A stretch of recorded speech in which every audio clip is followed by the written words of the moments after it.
በአገራችን አባባል አያድርስ ነው ይባላል። እርሱ ቢሆን ምን ያደርጋሉ? ወጣቱን በውሸት ደፈረኝ ብላ 14 ዓመት እስር ቤት ከቆየ በኋላ ከሳሿ እውነታዋን በመናገሯ ከእስር ተለቋል። እሱም ንጹሕ በመሆኑ ተረጋግጦ ወጣ። እሷንም ይቅር አላት። አስቡት፣ ሰላማዊ ሕይወትን እየኖረ ባለበት፣ ስራ እየሰራ ባለበት፣ የወደፊት ኑሮውን ለማስተካከል እያቀደ ባለበት፣ ህልሙን ለማሳካት እየጣረ ባለበት፣ ከዚያም አንድ ቀን አንዲት ሰው ጣቷን ወደሱ ቀሰረች። እናም በሰከንዶች ውስጥ አጠቃላይ ህይወቱ ፈራረሰ። ማስረጃ የለም፣ ምርመራ የለም፣ ጥርጣሬ የለም፣ ብቻ መከሰስ። ምናሻችሁ? በድንገት ከሰው ይልቅ ይህ ሰው አሁን ጭራቅ እንደሆነ በማህበረሰቡ አይን ደቦ ተጣለበት።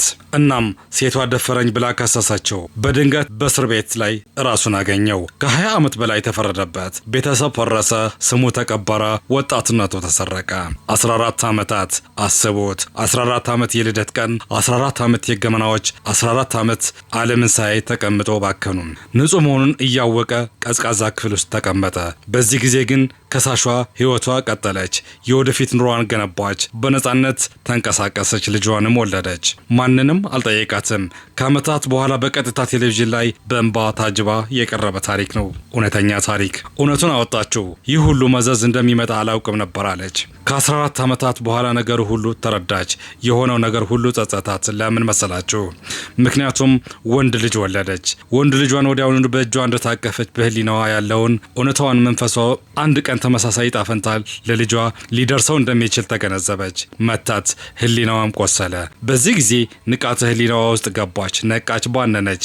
አሁን ትክክለኛውን ነገር ማድረግ እንዳለባት ወሰነች። በዚህ መሰረት ፍርድ ቤቱ መጨረሻ ወጣቱ ንጹሕ አደረገው። ምን ትላላችሁ? 14 ዓመት ሙሉ የባከነው የሰው ህይወት እንዴት ይመስላችኋል? ያመለጡ ድሎች እንዴት ይመለሳሉ? የጠፋ ፍቅርስ? የተሰበሩ ህልሞቹስ? ከእስር ቤት የተወረሰ ጭንቀትና ህመምስ? ምን ትላላችሁ? ነገር ግን ሴቷ በይፋ ይቅርታ ስትጠይቅ ሰውየው ይቅር አላት። ምን ቁጣ የለውም፣ ምንም መራራነት የለውም።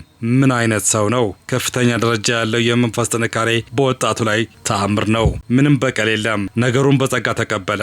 ይህ ታሪክ ብዙዎችን መናገር የማይፈልጉት ጨካኝ እውነት ነው። እውነትን ያሳያል። ያልጠነከረ ማስረጃ ህይወትን በማህበረሰቡም በኩል ሰው ላይ ቸኩሎ በዳቦ ከመፍረድ ተረጋግቶ በጥልቀት መመርመር ያስፈልጋል። እውነተኛ ተጠቂዎች ግን ፍትህ ሊያገኙ ይችላል። እናንተስ እንደዚህ አይነት ታሪክ ሰምታችሁ ታውቃላችሁ? ማህበረሰቡ በኩልስ በአካባቢያችሁ ወይስ በጎረቤታችሁ አጋጥሟችሁ ያውቃል? ሀሳብ አስተያየታችሁን እስኪ ያካፍሉን።